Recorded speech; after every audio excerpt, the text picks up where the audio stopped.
Episode 115, Polemicism.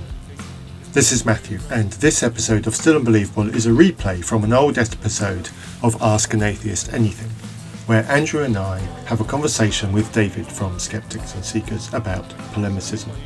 If you followed us from those early days, you will have already heard this conversation. I think it is still relevant, and this is why it is now being added to the Still Unbelievable feed. I already know from Still Unbelievable and Skeptics and Seekers, we've even had you on Ask and Atheist Anything before as part of the Roundtable series that we do with Dale. I kind of think that we've had you on Skeptics and Seekers as a part of the Roundtable with Dale. That is also true, yeah. And at the same time, awesome. So I asked you on because I wanted to ask an atheist a question, and the question I wanted to ask you was, what is the value of polemicism? So jumping straight in, what is the value of polemicism? Okay, first I think definitions are in order. So this is one of those words where it gets tossed around. I don't think it's used a lot by average people, and so it's worth taking some time to just say what we mean by it. I don't actually care what the Webster's Dictionary means by it, or the English Oxford Dictionary, or any other dictionary. I only care what we mean by it here today. And so I can tell you what I mean when I say it, because I call myself a polemicist.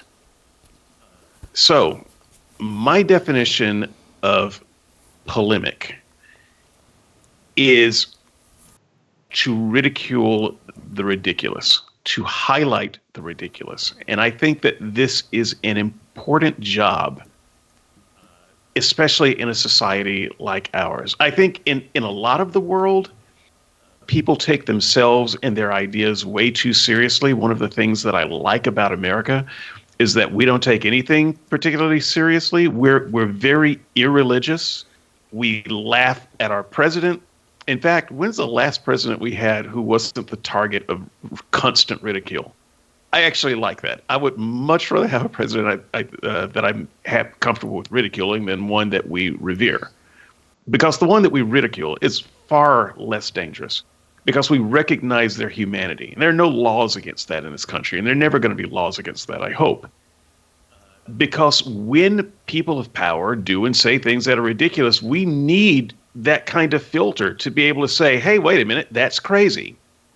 And a lot of other countries don't have that. If you say that about their leaders, you will find your head in a basket somewhere detached from the rest of your body. So it's very important that we are able to have a free and open dialogue where we can recognize what is and is not a serious matter, and that nothing is so important for polemic than religion, I think. Because once again, if you look in other parts of the world where religion is taken too seriously, then you have things like heresy laws. And you can wind up in jail or dead because you offended someone's religious sensibilities. And a society that is run like that can never self-correct, or it takes a long time for it to self-correct, because they can never see what is ridiculous in their society. And so I think that polemic really serves the purpose of highlighting the ridiculous, and it shows us what we can and can't laugh at. Think about a child growing up, and you're teaching them about the world, and they don't know what's funny and what's not. Humor is one of those very complex things that we have to learn over time. And they learn what to laugh at from us. They learn what to take seriously from us. And I think that is very important that we always highlight what we should take seriously and distinguish that from what we shouldn't take seriously. And I think polemic is the best tool for doing that. I have a desire to burst into applause and yell amen at that.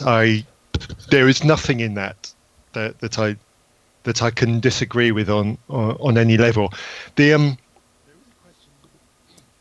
There's a question that's occurred to me during that is that, or rather a thought which will lead into a question, is in amongst what you said, I think there is an intrinsic relationship between us as the mockers and the person at the other end who is the mockee, for lack of a better word. And I think the relationship has to be both ways. it's all well and good for us to make jokes out of something, but if the person on the other end is not of inner, what's the word I'm looking for, is not capable, for whatever reason, of receiving that in the humor that's intended, does that create a poison? No. Okay, feel free to expand. Okay. So you used a key word when you were formulating this question, and it's one that I was going to get to anyway, so we just will get to it now. I think the best example of polemic in any society, it's actually not religious discourse, it's humor. Comedians are natural polemicists. Their whole job is social commentary that ridicules the ridiculous. And it's really hard. It's a hard job. And sometimes they get it wrong. Sometimes they ridicule something that is not ridiculous, and then they pay a social price for it. Sometimes they ridicule something that is ridiculous, but society isn't ready to acknowledge that. But the comedian that does their job well, they can touch something, they can spark something inside of us that recognizes that this thing is ridiculous. And once they are able to get us to laugh at it, even a little bit, it's over. It's over. And so, yeah, can a comedian offend you initially? Yes, but a comedian that doesn't offend you in an hour and a half or a 2-hour set hasn't done their job.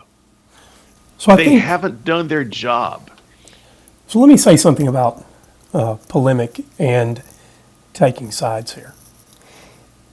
I agree with you, Matthew, that both sides should have polemic open to them. And both sides do. We're going to play some clips in a couple of minutes where we'll see some Christians appealing to polemicism, even though the public conversation of late out of the Christian camp has been that it's just new atheist polemic, arguing against Christianity, and there's no substance. We'll talk a little more about that.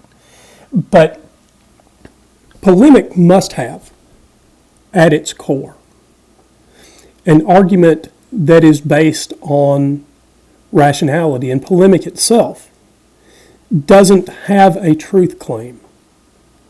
And so whether you're listening to a great polemicist who is an atheist or a great polemicist who is a Christian, we've got to still apply the same rules of reason to determine what polemic appeals to a worldview that is most likely to be true. Yes. So can I just echo one of the first things you said there? Polemic is not a truth claim. Polemic is not a claim at all. It's a package. It's a way of packaging information. You still have to examine the information. But one of the great things about polemic is that it can, and it's also one of the dangerous things about polemic, it can bypass some of your intentional cognitive faculties and speak directly to some of your, what do you call it when you're not doing something on purpose or intentional, your autonomic factors, if you will, because you laugh, right? You snicker at things. I know that we have all been Christians, and we have all had, subjects that were forbidden to us. And yet you've heard a good comedian say a thing in such a way where you just couldn't help yourself. You found yourself snickering when you weren't supposed to. The reason you found yourself snickering is because there is something in you that made a connection with that thing that was said. And you can't hide it. You can't get away from it. The comedian didn't do anything wrong. He didn't say anything wrong. And it's not that he said something stupid. Cognitively, you understand what was said, but emotionally you have been suppressing it for so long until it was said in just that way. And once you snicker, it is a kind of an acknowledgement to yourself that, yeah, this is actually what you think. So in that sense, polemic acts faster than other forms of communication. Once again, it doesn't so much reveal what is true, absolutely. It reveals what is emotionally true to you. So I do have that experience with polemic. I don't know if either of you would describe me as a polemicist. I doubt it. But I do appreciate good polemic. David, I know that you've got some clips about, some polemic clips, and I don't know what they are. We didn't share them ahead of time. And I've got a polemic clip about atheism. In fact, I think I described this thing as a rant, right? Because some rant. Well, I don't know. Do you think of all rants as polemic? I don't know. It's a tough one, isn't it? I suspect most of them probably are by accident, but they're certainly not good polemic. So I don't know the answer to that, but the way I think of polemic, I would say no. Interesting. So, Matthew, what do you think? Is all ranting polemic? What do you think? No, I don't. I would say no, because people can go into a rant purely because they detest something or they get a negative reaction to it. And I don't think that is necessarily being polemic. I think there's probably a threshold that something needs to cross in order to be polemic. And I think probably for me, one of the criteria that it needs to be in order to classify as polemic is it needs to be have some bearing, have some threshold of accuracy about what it is that it is critiquing, even if it's the accuracy is in the form of a parallel or even a parable. That would still classify as being polemic. But I think if you simply don't like something and you're raging against it, and you can't even be bothered to be accurate about what it is that you're raging against, I don't really see how that would classify as polemic in my mind. There's probably something else that I'd like to throw into the mix here, and I'm saying, if on hearing what it is that you're saying, people are just like shrugging their shoulders and walking away, going, "That's nonsense," then even if you want to classify what you've just said as polemic, if it's not even hitting its target, then you're not being very effective. So maybe for the listeners who don't have a dictionary at hand, I'll just throw in the definition of polemic that is sort of the street level definition. So I got this by asking Google to define polemic. Google says that polemic is a strong verbal or written attack against someone or something. And I think while that general usage is true, we're appealing to a more specific form of the word polemic, a slightly more technical that's usage. a very umbrella definition you've read out there, and it could be all encompassing. I could just say something like, "Well, I don't like the color marigold on my walls." Hey, polemic. Yeah.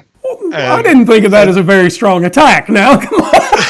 Well, I mean, it's an attack against marigold. Let's be clear. No, I mean, didn't you at least have to say, "I really, really dislike marigold on my wall"?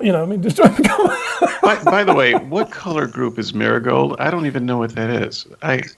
I'm sorry. I have no idea. It manages to be both off-white and off-cream at the same time.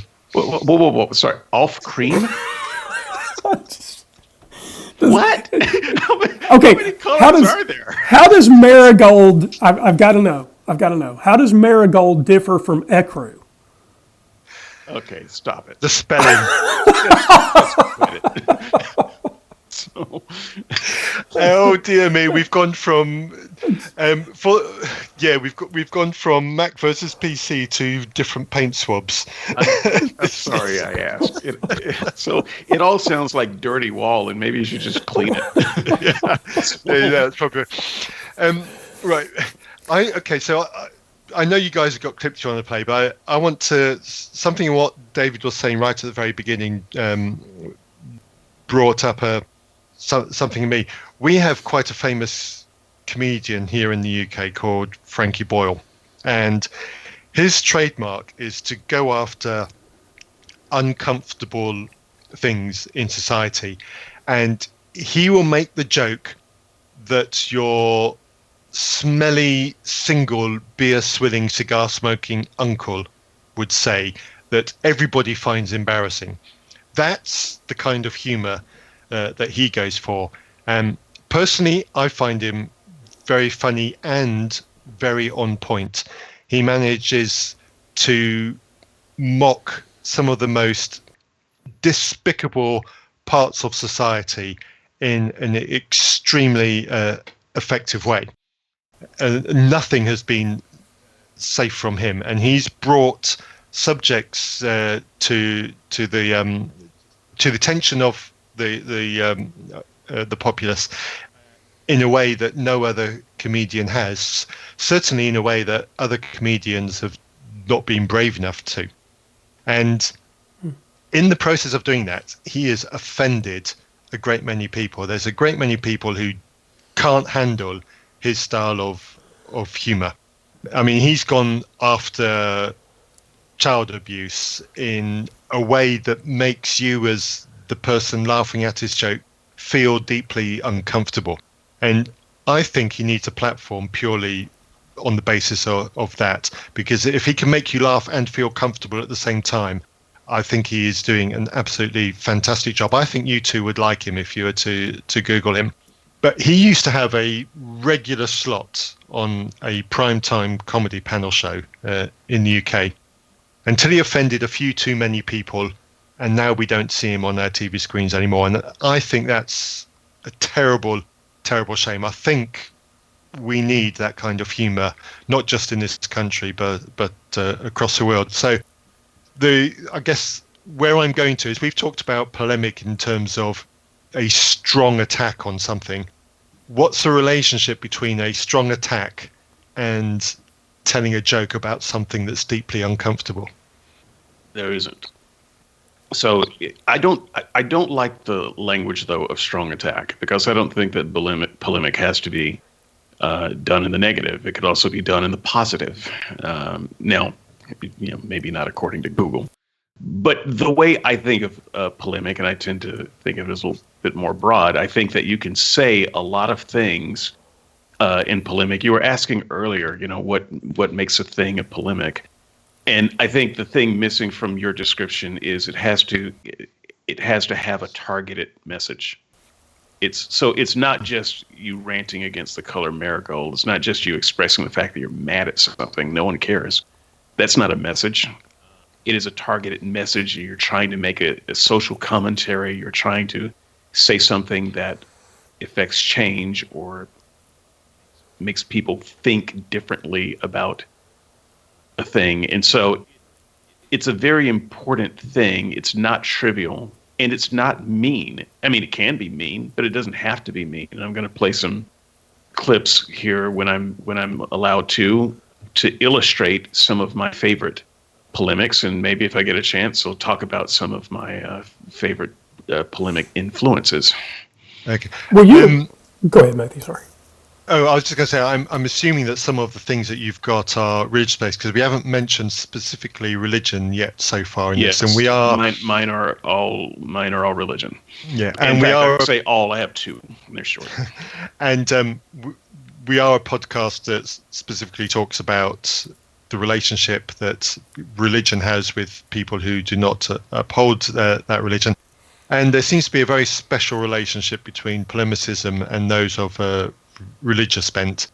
So is now a good opportunity to move into the specific religious relationship with polemicism and throw in one or two of those clips that you two have got? Works for me. Dave, do you want to play one of yours first? Yeah. Me first. Yeah, okay. First. Pick me. Pick me. Yeah. Let's turn the dial up and go for it. Okay. So I apologize to the audience in advance for some really crappy audio quality. Here we go. Anyway, I think this is in the right place. Now, before I play this, let me just tell you who this is. This is Sam Harris.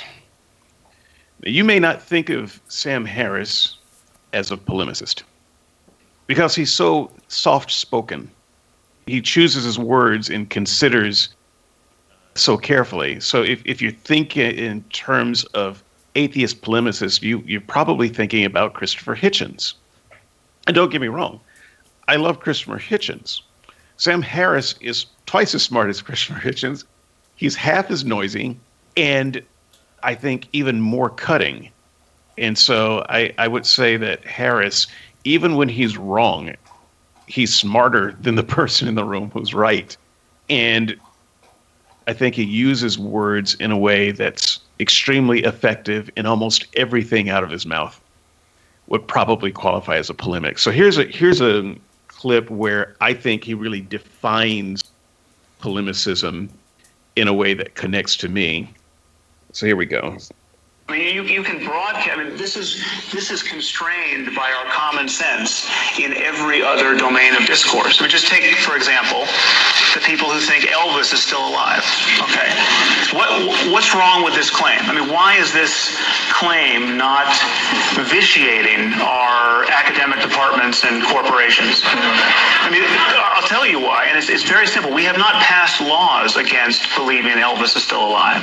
The problem is that whenever somebody seriously represents his belief that Elvis is still alive in a conversation, on a first date, at a lecture, at a job interview, he immediately pays a price. He pays a price in ill-concealed laughter. Right. Now, surely you can agree with that. That is a good thing. Now then he could rattle on about this is not a scientific claim. This is a matter of faith. You know, when I look at you, I see you might be Elvis. I mean, he could do this. Okay.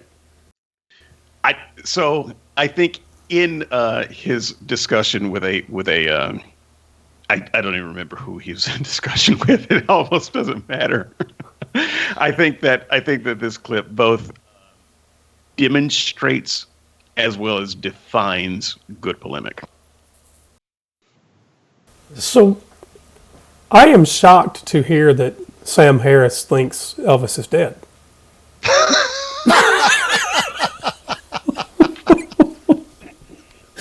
Okay, I can't say that with a straight face, and for the listeners, I can't listen to it with a straight face. and for the listeners, I have never represented to a first date that Elvis was alive. Well, so frankly, that's ridiculous. Maybe you should. Everyone knows that Elvis is dead. What Sam Harris was suggesting is that Elvis is risen. Oh. So that's a different thing. So I'm gonna bite this pen in half in a minute. So the thing is, I think that now the listeners can hear how polemic can carry on a bit, right? There's a little bit of ridicule of the notion that Elvis is still alive while pretending to support that idea, right? And so maybe there's a little bit of polemicism. I think Sam Harris is an example of great polemic. And maybe it's the case that Richard Dawkins is hated because in general he is good at polemicism. I think so. He's not funny. No, no. But he is very precise in his choice of target, you know, and he attacks it in such a way where he may not tickle your funny bone, but he gets to your logic in a way that has you saying, you know, he's got a point. I thought his lines about God being a genocidal, homicidal, et cetera, that long quote, I actually thought that was a great piece of polemic and also incredibly funny. But in general, he is not He's not funny in the things he says.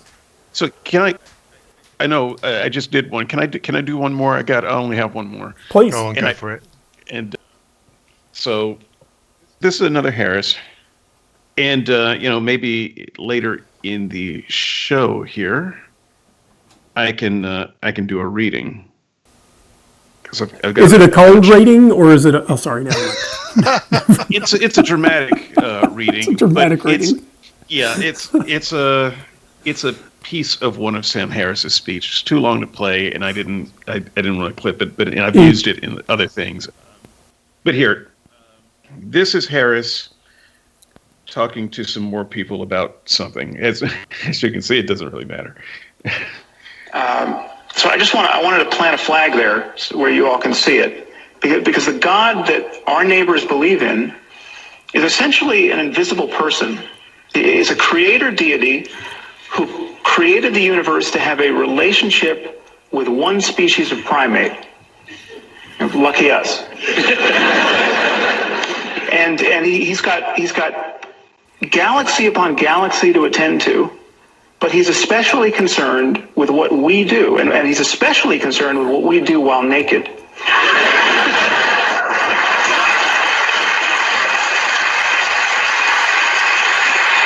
And he almost certainly disapproves of homosexuality, and he's created this cosmos as a vast laboratory in which to test our powers of credulity. And the test is this: can you believe in this God on bad evidence, which is to say on faith? And if you can, you will win an eternity of happiness after you die. And it's precisely this sort of God and this sort of scheme that you must believe in if you're going to have any kind of future in politics in this country. No matter what your gifts. I mean, you could be an unprecedented genius. You could look like George Clooney. You could have $1 billion, and you could have the social skills of Oprah, and you are going nowhere in politics in this country unless you believe in that sort of God. So, Dave, do me a favor. Rewind that clip, because if Matthew agrees, I think that takes us out at the end of the show. In a little bit when we close up, because that's fantastic. Hang on a minute. Isn't our guest supposed to choose a favourite Bible character? Okay. Well. Okay, well, I have not prepared a Bible character. I didn't, but he's going to say Satan from Matthew chapter 4. It's not like there's anything. It is a strong possibility. I want to take that challenge. I don't want to think about it in advance, though. Okay. All right. I feel the need to apologise here, because we've had a habit of priming our Christian guests to pick a favourite Bible character as part of what you've done here is you've taken Satan off the table for me, and so now I'm going to have to work harder. All right, welcome to Ask and Atheist Anything. Can we pin that one then? If you want to do one at the end of the show, David, you're going to have to flag up that intention. Otherwise, we'll just pretend it never happened. Right. But there was an interesting thing that he said on that about interested in what we do naked. Does that include podcasting? Yes. Did not see that coming. Atheist podcasting, which is why I do all of mine in a bucket. No, I do not need that mental image. Okay. That's not a microphone. That's not a microphone. Oh no. So it was one of those. I actually noticed that particular that came to my mind too when he talked about nakedness, God being interested in what we do naked, and we've ruined generation after generation of young men and women by teaching them that there's a God who stares into their bedrooms, and when in the early days of puberty, when they're trying to discover who they are, to understand their bodies, understand their relationship to the other half of the human race, whether you're male or female, or maybe you are homosexual, maybe you're interested in same-sex relationships, and we have ruined generation after generation of young people by teaching them that there is a man in the sky who watches them when they're naked. It is appalling and wretched and awful, and we should stop now. Yes. Yeah, there's Sorry, was there's a that question polemic? I want to throw in here, which is I think it fits on the subject, is because you brought up sex and religion, and that's usually where this kind of conversation goes. What is it about religion specifically, and in the context of this conversation, we're talking specifically about Christianity, but I don't think it's unique to Christianity. What is it about Christianity that enables or permits, or whatever the right word is, certain natural, enjoyable behaviors to become, I don't know what word to throw in next, offensive or not allowed or barred, or, what is it that allows certain people to declare other natural, enjoyable behaviors to be off limits? What is it about Christianity that allows that and creates that environment? Hey, do we have 2 hours to explore that? Okay. well, we can, but we might cut it down. Okay. Christianity pretending to know the answer to this, and maybe this is the job of polemics to try to unpick that and draw attention to it. I pretend to know the answer to it because I've been writing about this for a while. A few years. The book that has not yet come out, Red Letters, The Worst Moral and Practical Teachings in History. It's finished. Editing is slow and nasty work. But I address this question specifically, so I actually have enough hubris to think that I know some part of the answer to that. Give us the answer. Give us the answer. Yeah. Oh, okay. I'm not cutting out that silence. That's the cliffhanger for the. Hold on, folks. Nobody inserted a quarter or anything, and I was kind of waiting for that. But okay. Okay. So you cannot talk about it. No, you cannot talk about inserting a quarter after the no. Okay. All right. No. That's okay. Yeah, I think there are a lot of things at play, but we can narrow it down pretty quickly. Religion is, in particular, well, let me start broadly first with religion. To some degree, all religions have a central theme, and they share a central theme. That central theme is that there is something wrong with the world and something wrong with you. Somehow, the world it's either gone kittywampus, it started off good and it turned sideways, or it started off sideways. But there is a clear line to progress. So there's something wrong, and you're a part of that something wrong because you're in the world, not necessarily your fault. Some religions say it's not your fault. Some religions say it is your fault. But ultimately, you have to get fixed, and the world has to get fixed. So these are basic tenets of religion. In fact, if it wasn't for these tenets, I don't think that the religion would exist, because the religion is always this mechanism to point you to a state of perfection from the state that you're in right now. So that said, basic tenet of religion, there's something wrong with you. Now, if you are happy, if you're doing well in life, there must be something wrong. That can't stand, because the basic tenet of religion is there's something wrong. And if you don't feel like there's something wrong, well, that's evidence that you're particularly reprobate.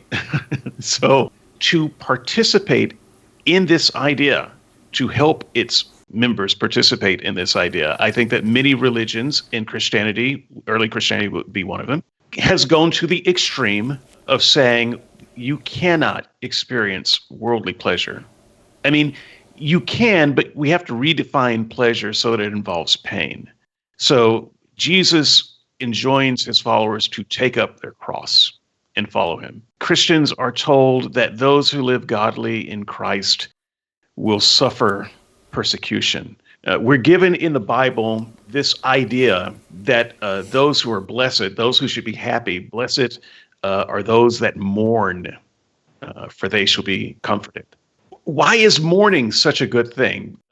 why is being low in spirit or broken, why are those such good things in Christianity? So I think that this is a part of the central theme of you've got to recognize how messed up you are so that you can recognize how much you need the gift of God. So directly to your question now, which had something to do with why Christians, why religion seems to celebrate in suffering. So once again, if you are not suffering, you are somehow repudiating the promise that you should. And if you're not suffering, you don't have anywhere to go. You don't have anything to hope for. Heaven doesn't mean anything to you. No one who's doing well really wants to go to heaven. They just want to keep living right here. They want to live forever right here. So I think it's very important for Christians to focus on the negative and the miserable and how lowly we are. And so sexuality, one of the most pleasurable things, one of the most pleasurable human experiences you can have. There must be something wrong with it. If you're having sex and enjoying it, you're probably doing something wrong. If you're having money and enjoying it, you're probably doing something wrong. If you like good food and drink and enjoying it, you're doing something wrong. So all of these natural human things that bring joy, Christians have to find a way to show that they're bad and negative somehow, so that we need the transformation of God. And so I think that even though I'm talking a little bit off my head and rambling, I think that you can put that together and kind of understand what I'm getting at here. If it wasn't for the idea of suffering, there wouldn't be any room for religion at all.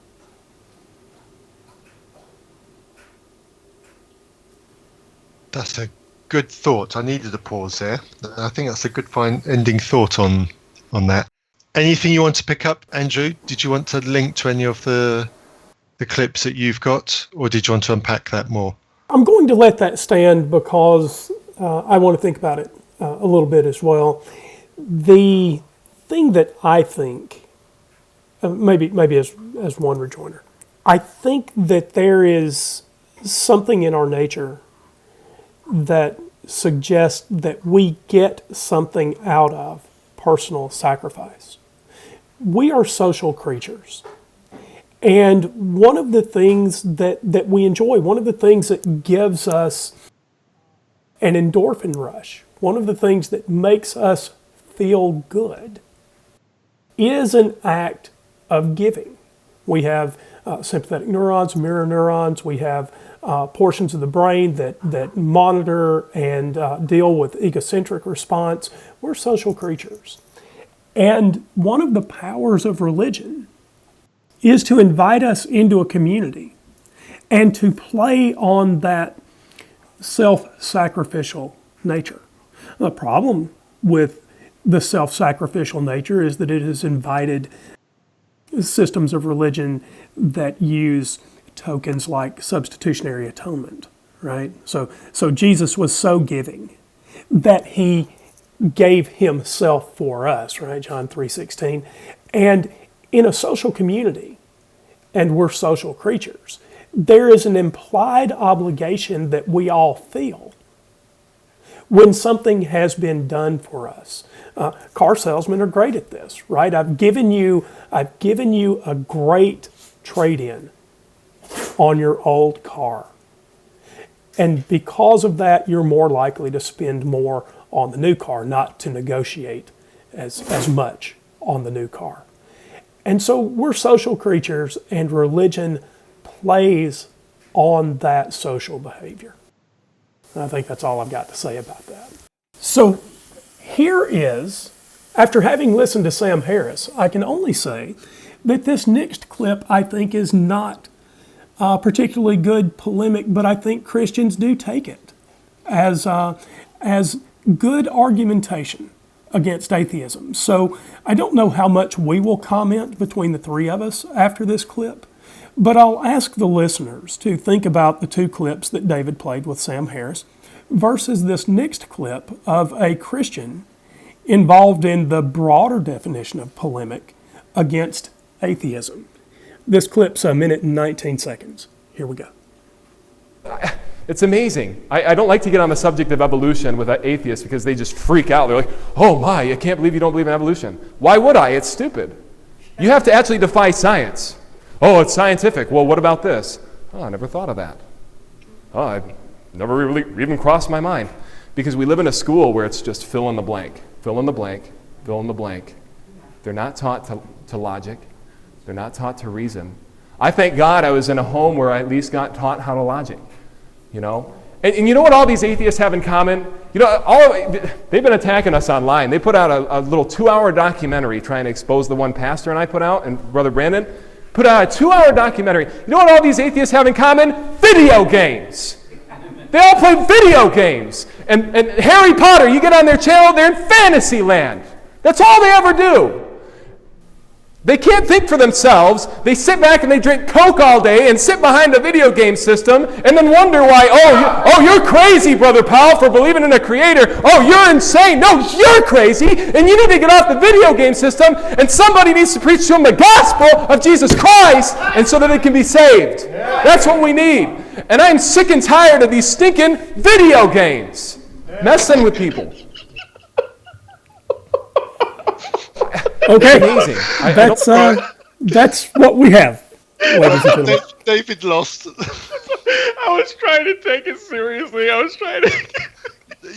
I couldn't. Right at the end, I just. Sorry.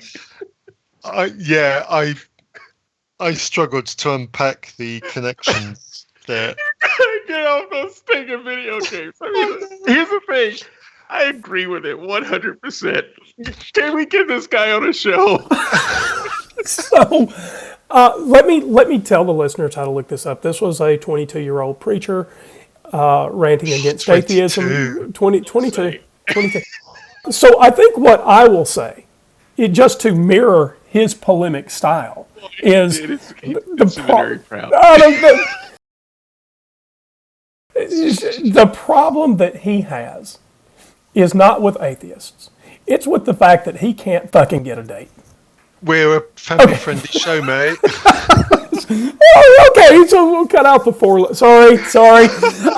But that's, well... I don't know what I'm going to do for editing that. Can I put a moo instead? Look... I just can't get... He's 22 and he's never played a video game and he thinks they're evil. Well, and it's not just video games, right? It's Coca-Cola. So what? His mom, his mom wouldn't let him have... I don't know whether to laugh or cry and feel sorry for him. I'd go with laugh. But I just want to point out to the listeners, if you hear this kind of thing, I said from the beginning that polemic is open to both sides. And the problem with the fact that it is open to both sides, if there is a problem, is that polemic is not a truth claim. And so when you listen to good polemic, and look, this guy's got followers on YouTube. I mean, it's not like there's nobody that thinks this was good polemic. You have the obligation, when these things strike at your heart, when they get to the core of your being, when you find yourself in violent agreement, when you're about to quote a polemicist that you like, you have the obligation to ask yourself whether the originating claim, and in this case it was, I hate engaging with atheists about evolution, or I don't like talking to atheists, or whatever the first few words were, right?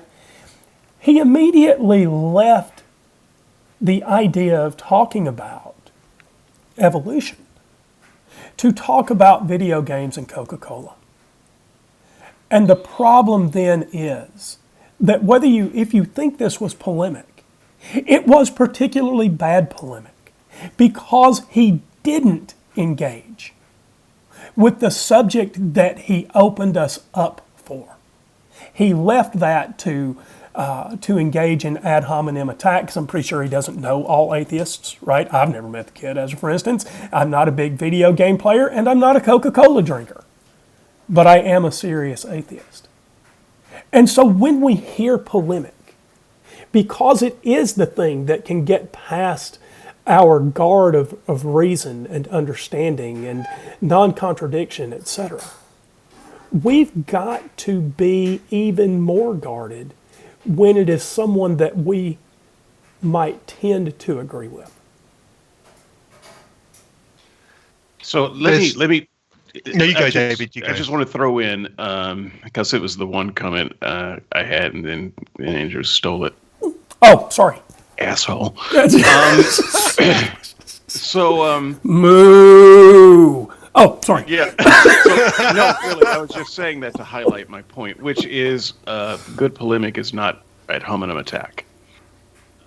And so, yes, there are two things that this guy did. First of all, no one would ever quote anything that he said because we don't know what he said. We don't know what he's talking about. So even a Christian preacher wouldn't say, like this dude said, evolution is stupid.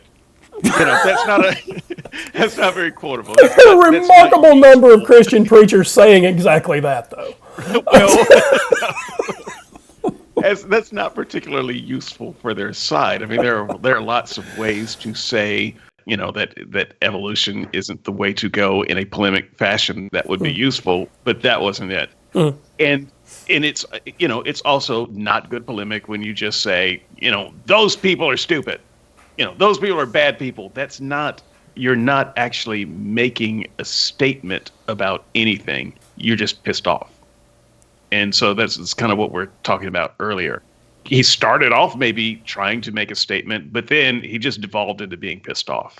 So I think that's a good point. He did leave our more special definition of polemic, our more special usage of polemic, to just engage in a rant. And I think you guys did a good job of drawing a distinction between a rant and what should be polemic.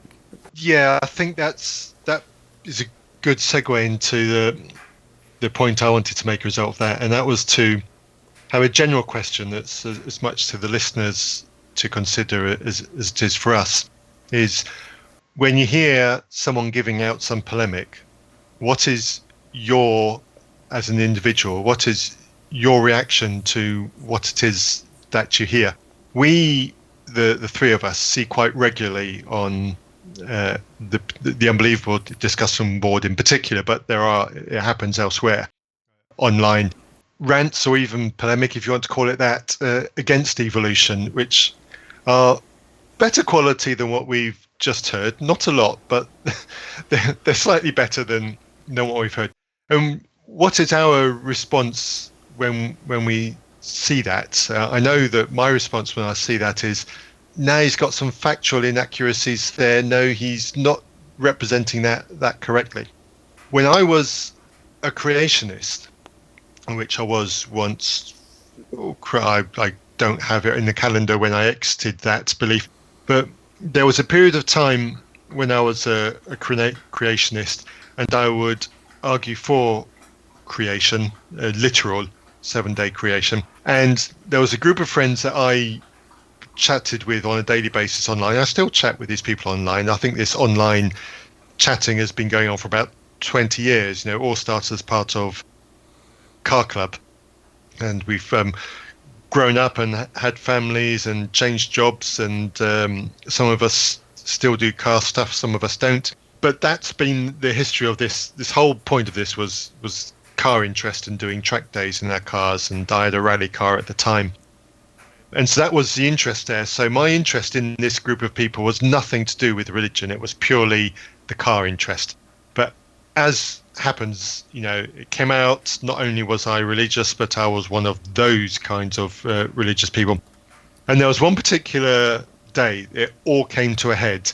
And some of the people in this group of friends are very intelligent, very knowledgeable people who knew some really fundamental knowledge about science and evolution and the scientific method and stuff like that. And so we had this discussion about, I can't even remember how it started, but I got dealt with an enormous can of whoop-ass on that day. Sorry, ass is probably the way I need to say it for our friends over the road. And it was deeply, deeply painful to me. They were saying things and I could see the logic in what they were saying, and I just had this head full of cognitive dissonance. So I could I couldn't see a fault in what they were saying, but I knew what they were saying had to be wrong because it didn't result in literal creationism. And it was genuinely painful to me to experience this and to read that. And on top of that, there was this layer of cognitive dissonance. And I'm struggling to properly explain what it was that was going on in my head at that moment, because it was several layers of deeply unpleasant emotions. And it got to the point where I very almost did an Eric Cartman on them. I'm going to have to play a clip to explain that, aren't I? Oh, it's South Park, South man. Park, right? Yeah, South Park reference. Screw you guys, I'm going home. It was very much, it very nearly came to that. And I was prepared to just throw away this couple of years, or however many years it was, of relationship that had been built on that one thing. And so the question is, how do we respond when we are on the receiving end of polemic? For me, at that moment, my response to that very strong polemic was a very unpleasant emotional reaction. When I see the opposite, and I see the young Earth creationists giving their anti-evolution polemic, I don't have anything like that response. I understand why they're saying what they're saying, partly because I was once there. So I understand some of the justification behind what it is that they're saying, but I also know why they're wrong, and I can also explain why they're wrong, and I can also spot where they're wrong. When I was the other way around, receiving that pro-evolution polemic, explained that to me, I couldn't argue against it because I didn't have the faculties to dispense with what they were saying, because in a way I knew that some of what they were saying was true. I had limited enough understanding to be able to understand what they were saying was true, and I couldn't dispense with it. And so the only emotional response I had was cognitive dissonance, extreme pain, kind of a strop. And I had to go away and sort myself out and completely shut down any chance of that kind of conversation until I got my head in order. And it was several years later before I came back to this group of friends and said, hey guys, guess what? This has happened. So I guess what I'm saying is, how do we respond emotionally to polemic when we hear it? And maybe the way that we respond to polemic is a little bit of a hint on where we are in terms of right or wrong. I can talk about from my own life. I would not be an atheist today if it wasn't for good polemicists. And it was, of course, always uncomfortable. I was a young Earth creationist too. But, once again, good humor is uncomfortable. It can be downright offensive. I would say about the learning process, the education process, the way we as humans process new information. Learning is uncomfortable. So if it's because it's new information, it's got to carve out a new pathway in your brain. If all you focus on are the things that you already know and agree on, you're not actually learning anything, and in a sense, no pain, no gain. You haven't actually gained anything, you haven't had to wrestle with anything. So any piece of new information, even when you're seeking out new information, it's uncomfortable. New pathways have to be carved in your brain. You have to stop and reformat the world, in a sense, because the world that you thought existed before this new thing you learned doesn't exist anymore. Now you've got to process a kind of a new world. So it's always going to be uncomfortable, which is why I said that a comedian that doesn't make you a little uncomfortable hasn't done their job very well. So there's some of that, and I understand that. So I personally appreciate the times when I've been the target of it, and I can tell you it's not a matter of, oh, that person was so mean to me, I don't like what they said. It's a visceral reaction. When it strikes home, it's not something that you have to think about and wonder if there was a point. You know there was a point. You can't help it. It hurts. You're pissed off. But you can't avoid the fact that son of a bitch made a good point. You may never admit it in public, but you know when it has happened to you, and you have no choice but to go back to your corner and process it. And, sometimes it ends up, you've thought about it a little bit, and that point wasn't as good as I thought it was, but maybe there was something there. But it's a thing that happens to you. It's not a thing that you really actively process, because once it hits, it's like the laughter. You can't help but laugh.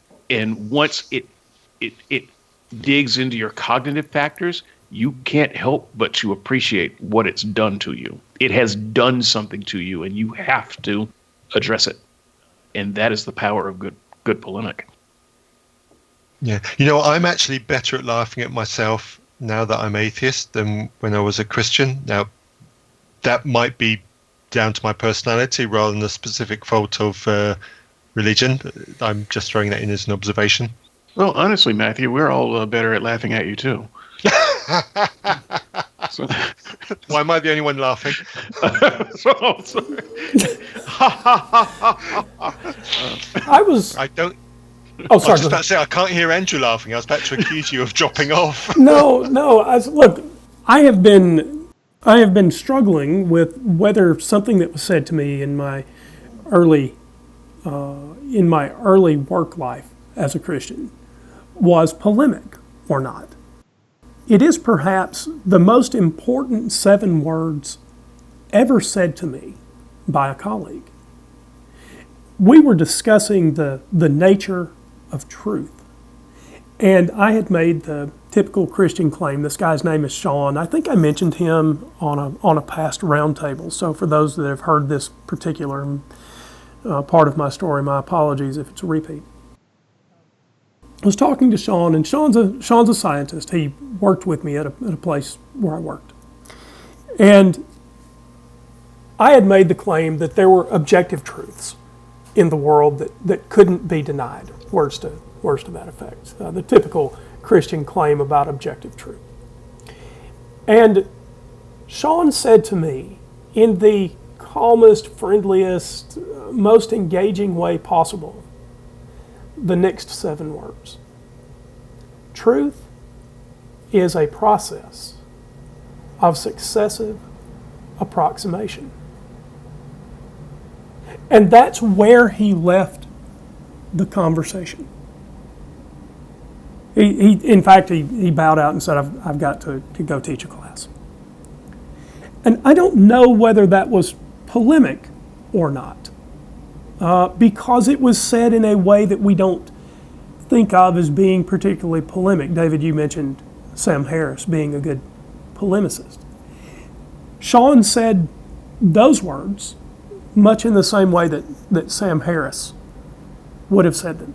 Truth is a process of successive approximation.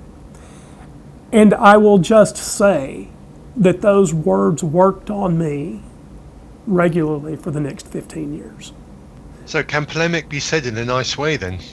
Well, that's what I was wondering. That's why I wasn't laughing. I was considering my own story and whether polemic was the thing that turned it. So yes, you guys were funny, and I was locked in an internal debate.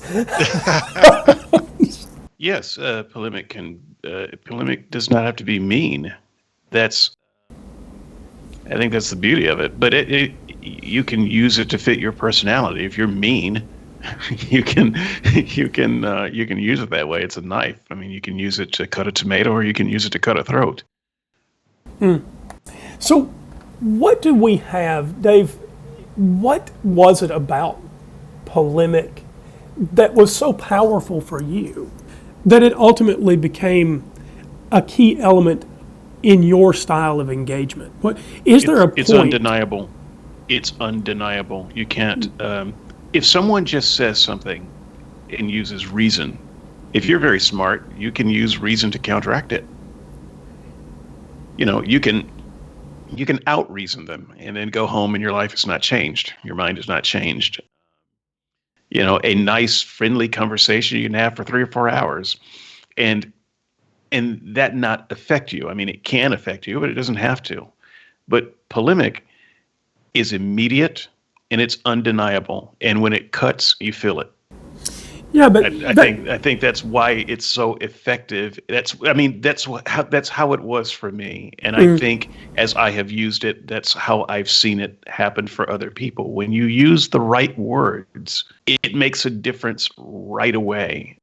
If I can say memes, it's not just comedy. Memes are a form of polemic, and I think that one of the reasons the internet has been such a powerful force, especially for atheism, is that the memes get out there and spread around, and you can say bumper sticker like things in a way that people have not heard before, and it cuts right through. It slices right through the BS, and it either has an effect on them or it doesn't. But I think that polemic it's just one of those things that has an immediate effect. It bypasses your defenses, and there's no denying what it has done to you once it's done its work. But if it doesn't make a truth claim, so this is what some of our listeners will be thinking. If it doesn't make a truth claim, and if it cuts through our defenses, and if it is equally good, whether the contents of the package are true or false, shouldn't we label polemic with a warning sign? Because it is that thing that can affect us whether it's true or not. Well, yes, but I mean, everything should be labeled with a warning sign. I mean, words should be labeled with a warning sign. Words are neither true nor false. They are words. They're the packages that we use to send ideas. Those ideas are true or false. So the problem isn't words or the alphabet or sounds or things that we make with our keyboards. It's with the things that we say. And I think that polemic has a little bit of a safety feature built into it, because kind of like the Christian who was trying it earlier, when it's full of bad content, it doesn't land. It doesn't have a visceral effect. It doesn't cut through to us because it doesn't speak to any emotional truth within us. And so polemic, it can give you external information that you didn't have before, but I think one of its best values is it reveals what you already know but don't want to admit. And so if, bad polemic, it doesn't actually reveal anything, and it doesn't do anything useful, and good polemic does. And when it does, you simply can't deny it. You recognize that is within you. Let me give you one example. This is not a clip. I'm not going to do a reading. By the way, I want to save a reading for the end. That's rather than a clip if I can. But an example of a polemic that changed my life. I don't even talk about it because it was so hard. And I had to process it a lot, but the fact of the matter is, it hit me like a ton of bricks, and it's something that happened in school. Back in school, Andrew and you and I were in the same school, so you will recognize this, but you will not have recognized the impact it had on me. I don't remember who had the tape; it was a comedy tape, but it was Sam Kinison. Do you remember Sam Kinison? I do. Sam Kinison and his crucifixion jokes. So I was staunchly a Christian, and it was deeply offensive. It was deep. It shook me with the offense I had toward it, but also it was deeply funny. I think the person that had that tape was our mutual friend that was the first one to have a motorcycle. Yes. Yeah. So I won't call him on air because he doesn't. He's not part of this, and I don't know if he appreciated it or not. But I think that's the person that had the tape, if I remember correctly. Possibly. Yeah. Certainly him and his ilk. So, Well, okay, it could have been one of two of his cohorts, but but it was so. If you guys have never heard of Sam Kinison, in the world of the internet, I'm sure he can be found. I have never gone back to re-listen to any of it because I still have a visceral reaction to it. But that was probably the first time when I've heard anti-Christian humor that I couldn't resist. that particular person's parents were also atheists. Now, I don't know if you know this, but at the time when we were struggling with religion, his parents were actually holding atheist meetings in the county where we grew up. Yeah, I didn't know that at the time. I know you learned it since then, but yeah.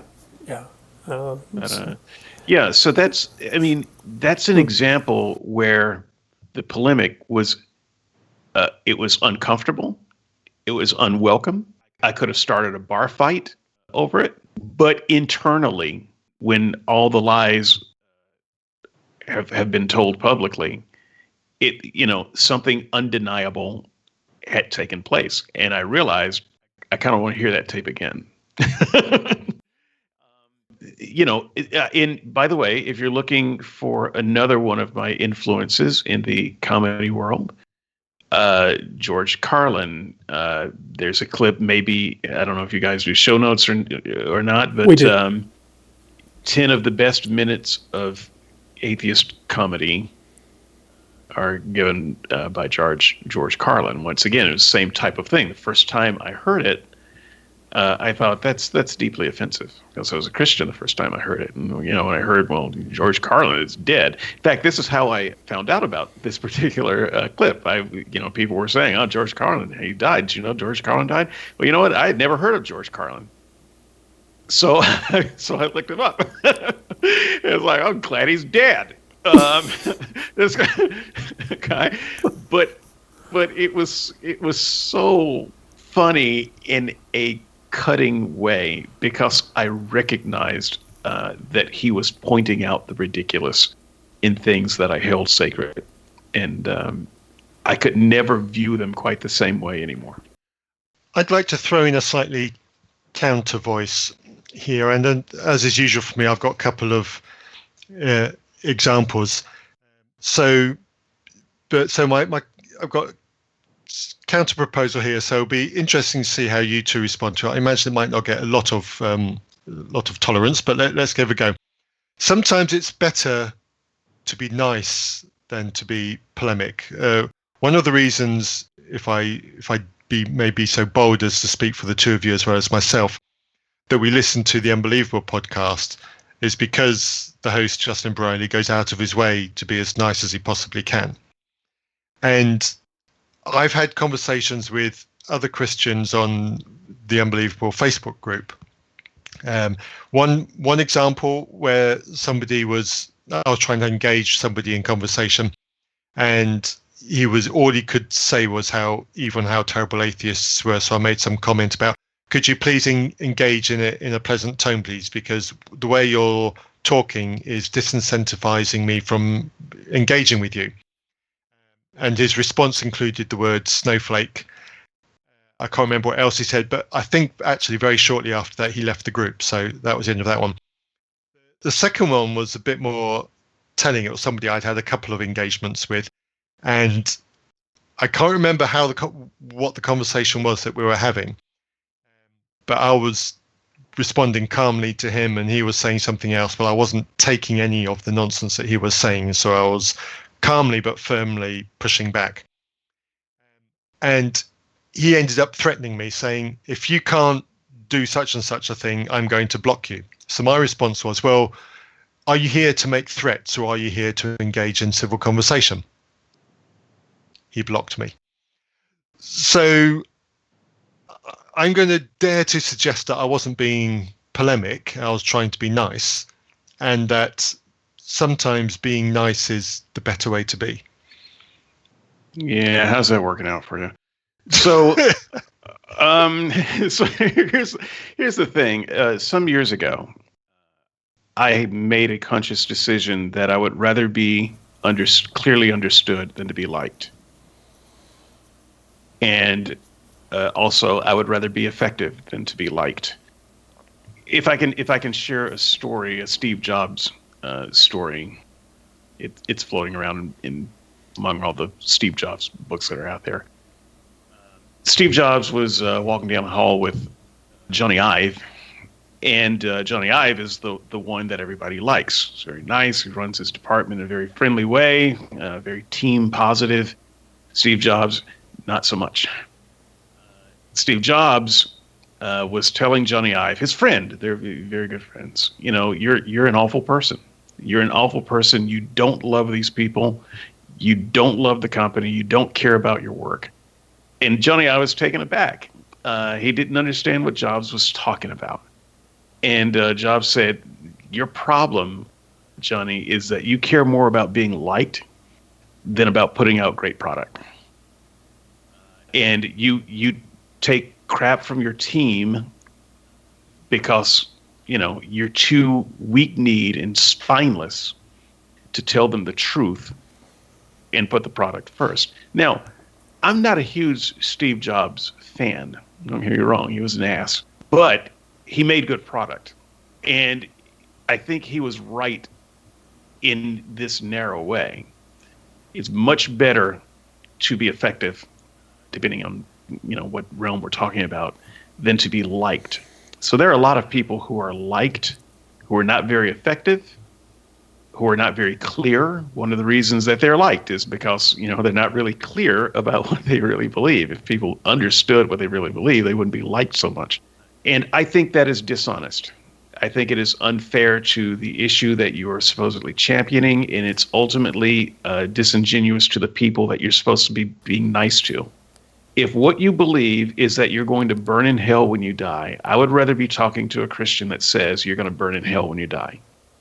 I don't want to waste time on a Christian that equivocates about their beliefs about hell. That's a waste of my time. It's a waste of their time. And likewise, if what I want them to take away is that you are wasting your life and possibly risking the lives of others by pursuing a false model of the world, I would rather say that so that we can have an honest conversation. And maybe that honest conversation ends in 30 seconds, but it's an honest conversation. It's an honest 30 seconds rather than the 30 seconds of us wasting time liking each other.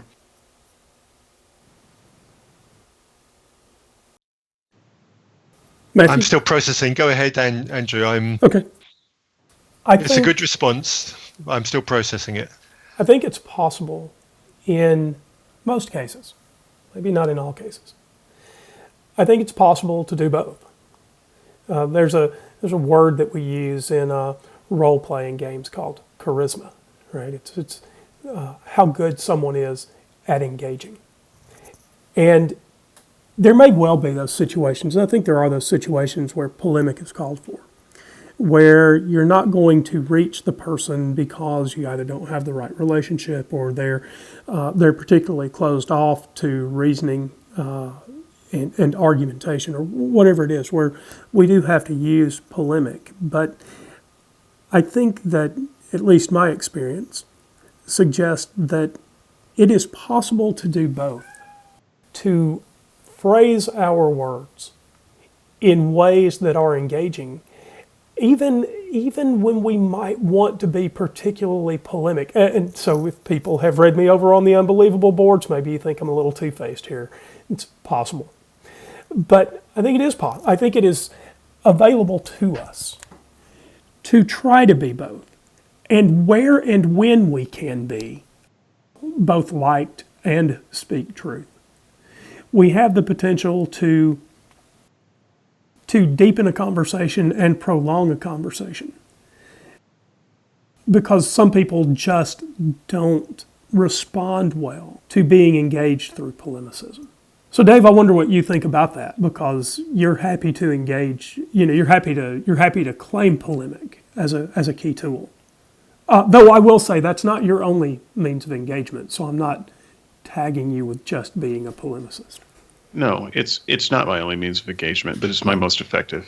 I recognized that a few years ago. I mean, through some of our conversations, it's one of those things where I had become frustrated with the kinds of conversations I was having. They were very civil, but they weren't very useful. And I think that even with a podcast like Unbelievable, I mean, you can say, oh, look, Justin, he's very popular. Justin I don't think that he makes very many Christian converts. And he certainly. Well, he is on the losing side for. I mean, he's not. It's not like the Church of England is growing. There's not. Great, good show. Hope he continues to make money. I hope that goes well. But at the end of the day, what I asked Matthew a minute ago, how's that working out for you?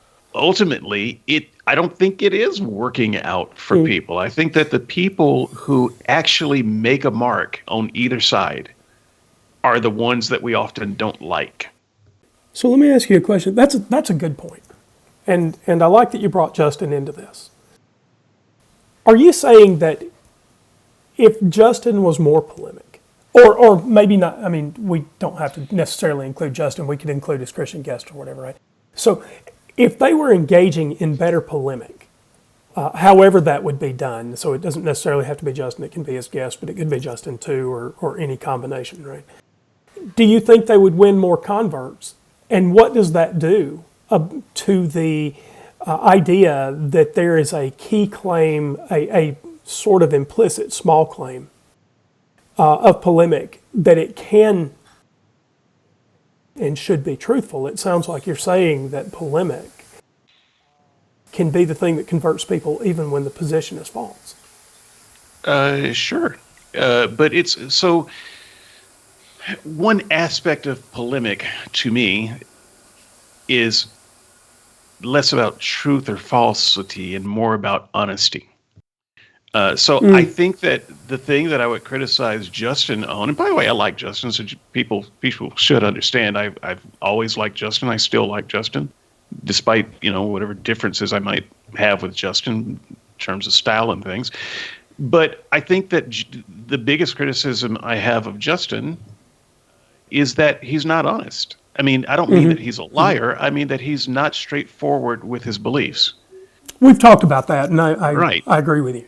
He's written a book about his experiences, but it's amazing how much of his beliefs you still don't know after reading his books. He's very guarded, and he wants to stay out of controversy, or as the British say, controversies. They do a better job with that. Yeah, they do. Yeah, no, that was controversy. There you go. That fake accent is really. I say, old chap, you can't be boshing this one. You can't. No, never mind. Yeah, I think that Justin is fundamentally dishonest in that he keeps his real opinions guarded. And so it's not useful. And I do think that Christians would do better. Christians on the board, on the discussion board, they would do so much better if they just came out and said what they thought, instead of pussyfooting around. And I think that one of the things that atheists do so much better, because we don't have anything to hide, because our views don't make us look stupid, is we can just say what we think. I mean, it's true. Christians are worried about how their beliefs will make them look in the greater world. Right, no one with an important job wants to say, oh yeah, everyone who doesn't believe like me is going to burn in hell for all eternity. You don't want to say that in public. They believe it. They don't want to say it. No, I think that's a good point. I would much rather talk to the people who just said what they thought, and I think they would win more people to their cause. Now, they would be less liked. Don't care. Well, have you got a thought, Andrew? Because there's several things I want to throw out as response to that. Then you go ahead. You sure? Oh yeah, of course. Okay. All right. Okay. I think on balance, I agree with what you've just thrown out, Dave. There's a couple of thoughts though I have.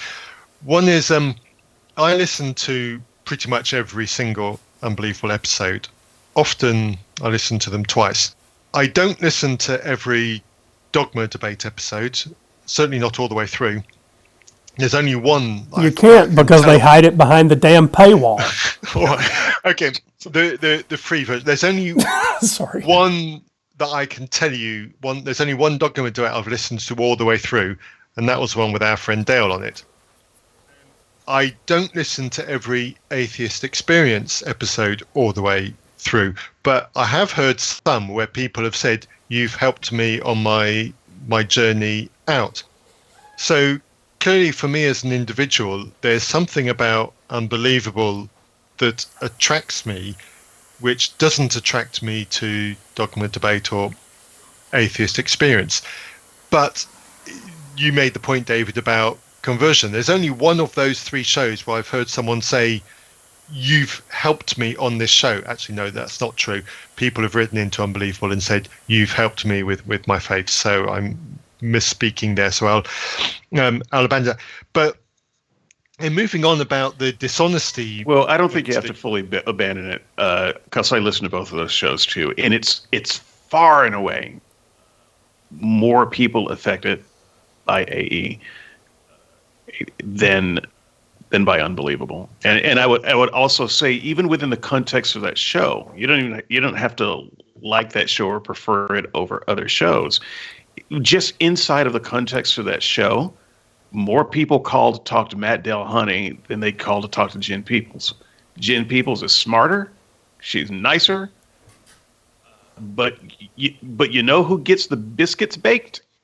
It's the guy who will hang up on you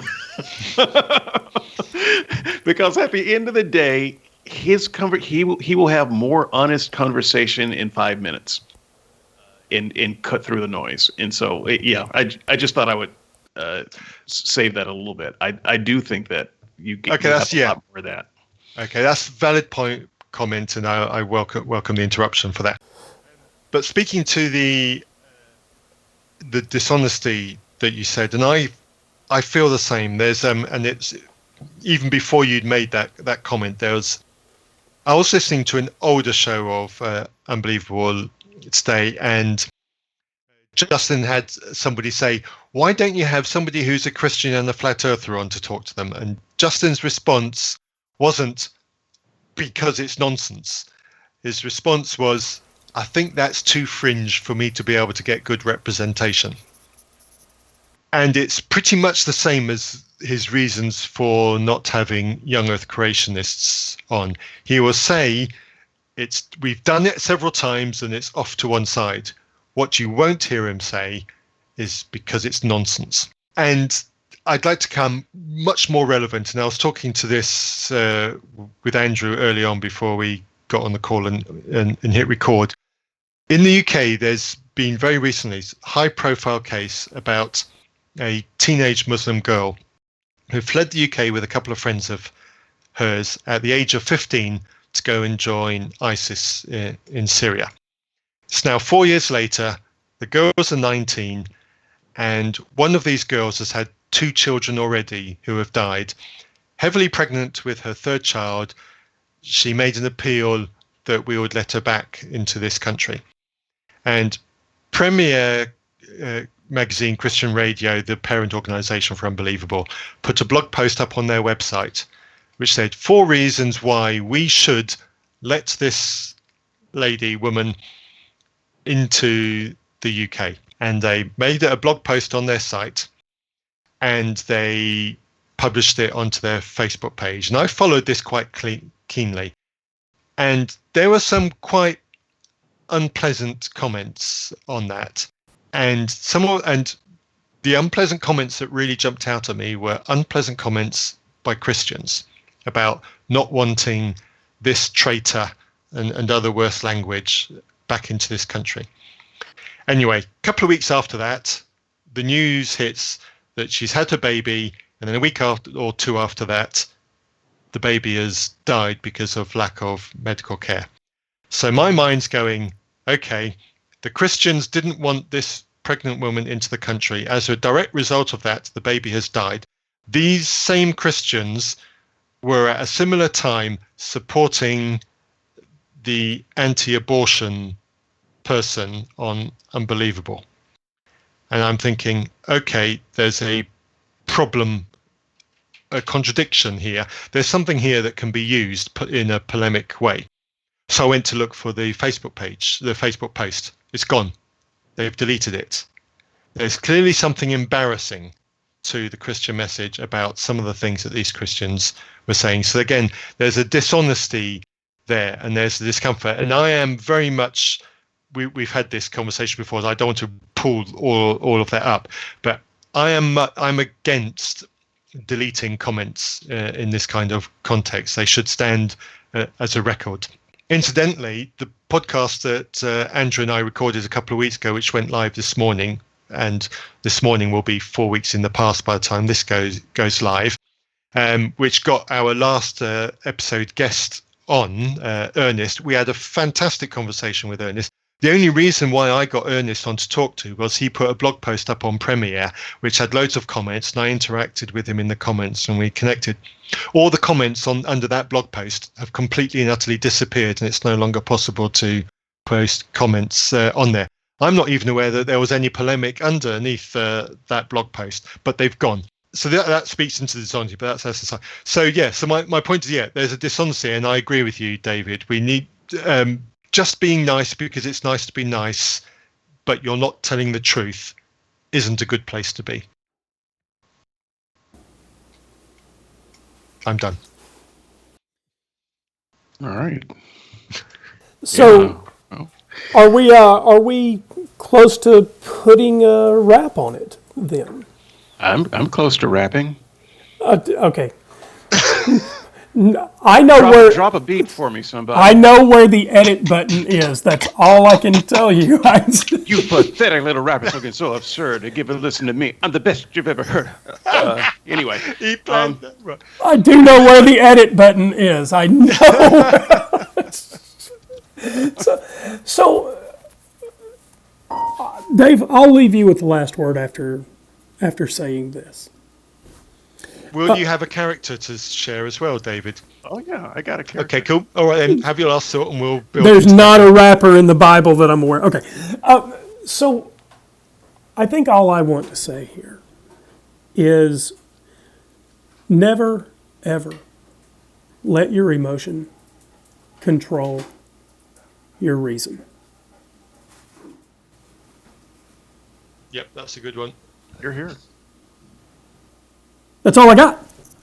So do we do the character and then the No, do your final thought, David, and then your final thought yeah. in the character. Okay. Yeah. All right. So All right. So from my favorite speech of Sam Harris it was him in debate with William Lane Craig. I want this tattooed on my private parts. My eyes are watering already. I'm gonna need some kind of enhancement to get this all in. That is too much information from both of you. I don't. I don't know where that came from. That was not healthy. You're gonna edit that, right? This isn't Welcome to Jamaica, have a nice day, is it? No. But so this was from what I consider the best 10 minutes of atheist podcast, of atheist video ever made. And it was 10 minutes of Sam Harris's rebuttal, one of his rebuttals. And this is just a snippet of that. I've written articles on this. I've picked it up. Some of my favorite lines are in here. Actually, my favorite Sam Harris line is not in here. That would be, "You have struck philosophical bedrock with a shovel of a stupid question." But even not knowing the context, you guys have to appreciate how wonderful that is. So this is a piece, though, that when I heard it, I just had to clip it and memorize it and use it because it affected me. And it is this. This kind of faith is really the perfection of narcissism. I mean, God loves me, don't you know? He cured me of my eczema. He makes me feel so good while singing in church. And just when we have given up hope, he found a banker willing to reduce my mother's mortgage. Okay, given all that this God of yours does not accomplish in the lives of others, given the misery that is being imposed on some helpless child at this moment, this kind of faith is obscene. To think in this way is to fail to reason honestly or to care sufficiently about the suffering of other human beings. I think that is my favorite bit of polemic, and it affects me every time I hear it, every time I read it, every time I think of it. So, my Bible character. I love Go the ahead. quote. No, I was just voicing. What do they call it? Virtue signaling. I was just virtue signaling. So my Bible character kind of feeds into this a little bit. When you think about the failure to reason honestly or to care sufficiently about other human beings. So my favorite character is characters, actually, and they do not have names. I know who they are. All right. So I'm going to try for another reading. This one's going to be a little bit tougher for me. But this is a Bible reading. I just want to introduce my favorite characters to you. All right. This will be the first time we've had an actual Bible reading on this podcast. Well, you know, I love the theology, so I like to bring it with me. Because honestly, what does an atheist do with a lifetime of education of theology? When can you use that? The Right? very same thing that Christians do with it. Nothing. Oh, sorry. I mean, I can't even write books for it. I mean, I can't, you can't be a professor for it. I mean, I just got this knowledge of theology that I can't use. It's fun.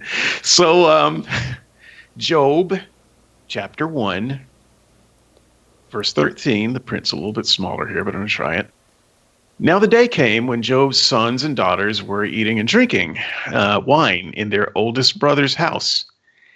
And a messenger came to Job, saying, the oxen were plowing and the donkeys were grazing beside them, and the Sabines swooped down and carried them all away. And they killed the servants with the sword, and only I alone, escaped to tell you. While this one was still speaking, another messenger arrived and said, the fire of God has fallen from heaven and has burned up the sheep and the servants and has consumed them, and I alone escaped to tell you. And while this one was still speaking, another messenger arrived and said, the Chaldeans formed 3 bands and made a raid on the camels and carried them all away. And they killed the servants with the sword, and only I alone, escaped to tell you. And while this was speaking, another messenger arrived and said, your sons and daughters were eating and drinking wine in the oldest brother's house. And suddenly a great wind swept across the wilderness and struck the 4 corners of the house, and it fell on the young people, and they died. And only I alone, escaped to tell you. So, who are my favorite characters in the Bible? The servants, the sons and daughters and brothers of sons and daughters of Job.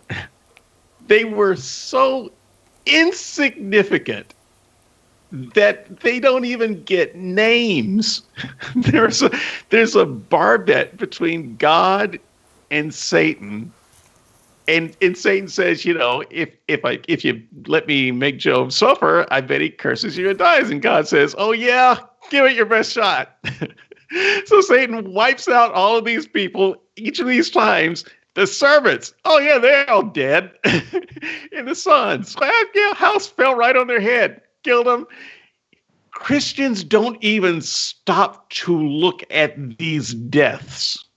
They don't even notice them in the passage. They don't even see them. We're talking about the philosophical claptrap about Job and his sores in the whirlwind, and we totally miss all of the people who died to tell that story. And so I would repeat that this kind of faith is obscene. To think in this way is to fail to reason honestly or to care sufficiently about the suffering of other human beings. I just want to follow that with this.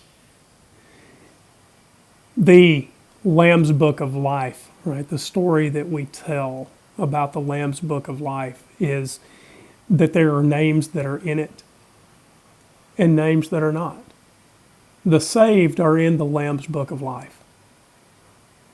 There's not even a wall to the unknown human, the masses that will be in the Christian hell.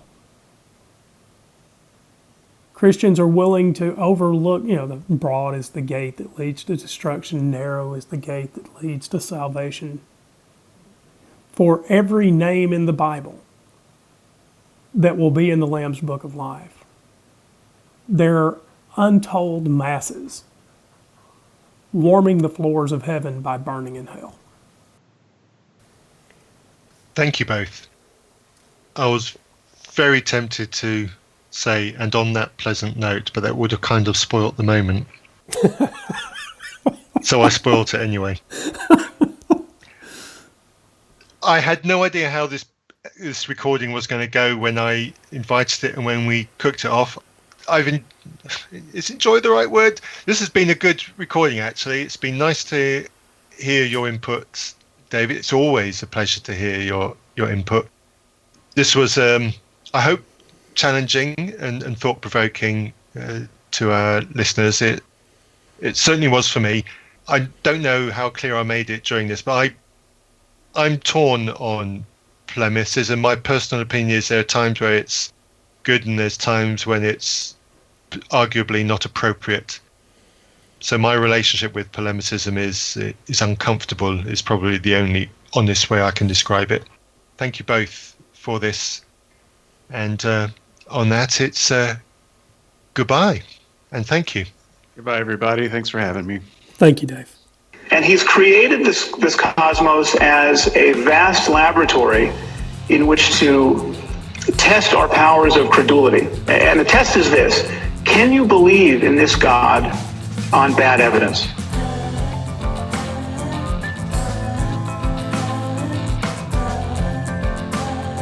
You have been listening to a podcast from Reason Press. Do you have any thoughts on what you've just heard?